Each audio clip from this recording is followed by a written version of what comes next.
What's the adult version of there is no Santa Claus? Retirement is not a physical age. It is a financial state. That sometimes terrible people will just keep being terrible and never have a change of heart or anything negative come of it. That often they'll benefit from being terrible. But I'd like to believe that no matter what, at least I don't have to spend my life being that person, and I'll be happier with even moderate success that isn't created by being an impossibly shitty person. And that's the closest I'll get to holiday spirit, even though there is no Santa. There is no such thing as the one in terms of relationships. You are potentially compatible with a great many people, and probably some people you wouldn't expect. Whether or not you ever meet them or give them a shot is a whole other thing. But the fairy tale idea that we are destined to be with one person in particular is surprisingly common among grown adults. There are terrible, awful people in the world that get away with all of it and die peacefully in their sleep with no repercussions. There are people with hearts of gold who get continually fucked by life for no goddamn reason. The adult version of there's no Santa is the universe doesn't care. When they hire you on the spot, it's not because you're an amazing person with so many credentials. It's because it's a really shitty job, and they desperately need to fill it for the third time this month. The winners on The Price is Right can't take the item home until they pay the sales tax. So if you are broke and win a car, you can't even have the car. My world was shattered.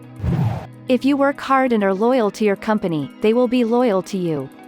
The sad reality is most large companies don't care anymore and will lay you off after being there for 10+ years, even if you were a devoted and hard-working employee. Always have a 6 months pay in the bank and always be networking to have your next job lined up. The idea that once you graduate college, or get married, or buy your first house, or have your first child, that you'll reach happiness and stay there the rest of your life, save for the occasional sadness from death of a friend or loved one. Happiness will go up and down, nothing is permanent. Just gotta maximize and enjoy the happy times when you have them.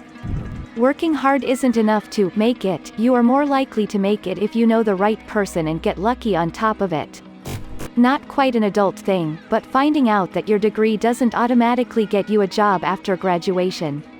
And how much more important work experience is than education. Friends and relationships don't just happen anymore. You have to go out and make them happen, except you can't make them happen, because people choose who they want to spend their time with arbitrarily, and it is up to you to be someone worth choosing. Doesn't matter if you're a good or bad person. Doesn't matter if you're financially secure or destitute. Doesn't matter if you're attractive or not. Doesn't matter if your life is well put together or if you're a complete trash fire. People can't help who they want to be around, and a lot of the time that isn't going to be you. It isn't your fault, but there's not a lot that can be done about it. You have to be willing to put in the effort to be sociable, to be someone that people want to be around, but at the same time be okay with everyone and anyone not really feeling you at any given time. It's a lot harder to make friends after college. That is likely the last organic friend-making environment you will ever be in. The idea that as you get older you'll have shit figured out and know what to do. Some might have a life plan they can keep on course, without veering off in a fiery crash. Most don't. We're really asking kids what they want to be when they grow up because we're looking for ideas ourselves. You can't just exercise away a bad diet. You can work really hard and still be broke. No one has a nice, normal family, and you and your family are perfectly normal by being not normal at all. If you are talented and work hard and never give up on your dream and are constantly sacrificing in order to succeed, then you have bought a ticket in a lottery where only the lucky can win. People with contacts in the business, or who sleep their way or otherwise bribe their way to the top, will succeed far more often, and most hard-working talented people will not reach the top at all. People love stories of those who have rags to riches stories, but forget or fail to realize that there are literally millions of equally hard-working talented people who did the same and died poor. Hollywood always needs waiters and house painters. I'm just going to go ahead and quote from the Discworld series. "All right," said Susan. "I'm not stupid. You're saying humans need fantasies to make life bearable, really? As if it was some kind of pink pill? No. Humans need fantasy to be human. To be the place where the falling angel meets the rising ape. Tooth fairies? Hogfathers? Little, yes. As practice. You have to start out learning to believe the little lies. So we can believe the big ones, yes. Justice. Mercy. Duty. That sort of thing. They're not the same at all, you think so? Then take the universe and grind it down to the finest powder and sieve it through the finest sieve and then show me one atom of justice, one molecule of mercy. And yet death waved a hand. And yet you act as if there is some ideal order in the world, as if there is some rightness in the universe by which it may be judged. Yes, but people have got to believe that, or what's the point? My point exactly.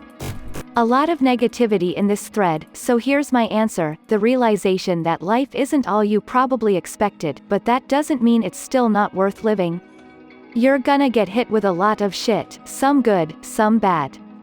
You're not working towards some end goal that will bring everything to a conclusion once you reach it, you're just living a series of events. Just go live your life, deal with the shitty parts as best you can, and look forward to the good. Your boss doesn't actually understand what's going on, he kind of just makes all of his decisions based on, this person sounds confident so they probably know what they're doing, versus, this person sounds unsure so I should tell them to look into whatever it is they are talking about more thoroughly. And that's pretty much their entire job. The narrative that good always triumphs over evil is not true in real life the way it is in movies. Many villainous people are extremely successful and will likely never see any consequences for unethical, exploitative actions, even if those actions are technically illegal, especially if the person is wealthy, has a prestigious or powerful social circle. Also, money rules the world. That's really difficult to put into words, but it largely relates towards my expectations of other kids when they'd grow up to be adults. I think I thought the pettiness and cruelty I witnessed was something they'd grow out of, and for a while into early adulthood I thought it was true, but in recent years, I've realized that for a very large percent of them, it's just been transferred to whatever they see as outside their tribe. Be it politics, religion, nationality, or smaller groups within. Still, it's no reason to give up and join them. I still think we have the potential for a lot of good in the world. Politics is mostly smarter people knowing how to manipulate the masses of dumb. No matter how logical, clever, and ethical your ideas and beliefs are, unless the idiot majority agrees, it's probably not going to happen for a while. Even idiots can become attorneys. Growing up in poverty, I always saw people who got law degrees as elite and unobtainable. Then, after working for a law firm for 2.5 years in my early 20s, I realized there's a bunch of idiots in the field. If they can do it, so can you. It was way more inspiring than I ever thought it would be, lol. Also, networking is really important. Not everyone gets a happy ending. People die too young, grow old but die alone, never find fulfillment, never get financially stable and never find love. Friends of mine lost their two oldest children in a car accident 4 years ago. The oldest was 7, the middle was 4. The youngest and mother were injured. It rocked my early 20s invincible mindset. Hard work doesn't always pay off.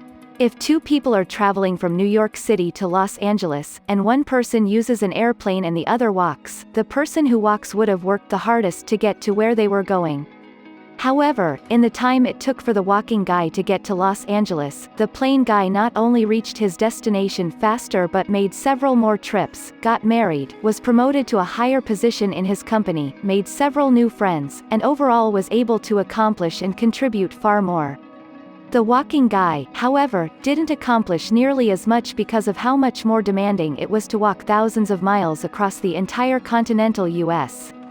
But at least certainly worked harder to accomplish what he did. Both smart work and hard work don't function properly when they're mutually exclusive. Christmas is no longer for you. I got 2 presents this year. One from my parents and one from my sister. I bought the same number. Preparing Christmas lunch and cleaning up after was hard fucking work. And the 16-hour period in which you're awake flies by very fucking quickly. It was still fun, but there is no magic like when you're young. Same is true of birthdays, which basically become a day of fielding birthday wishes on Facebook, and in calls and texts. Having a degree or going to college does not necessarily mean that you are smart or as smart as you think you are. I realized this on my own self-reflection too, as I realized that there is a lot that I do not know, and I also realized how having a degree was more of a thing that I said that I have but literally meant little if your interests, curiosity, problem-solving skills and other skills are actually honed and used well. I have encountered plenty of people who went or are still attending college or university, and their intelligence levels, and the word intelligence varies on who you ask, often varied, or sometimes even encountered people who have only a diploma or only finished high school are incredibly intelligent or wise. The two are not synonymous, and encountered people who were university students and are not as intelligent as you originally thought they were. Also, being a smart person, again, the word smart and intelligence often vary from person to person, is not everything. This is especially very different than how we were told about people who are so-called smart, both fictional and non-fictional, as their defining feature and treated as a God-given gift. But in reality, being smart is only one of the many, many, many things that people are capable of being and also value.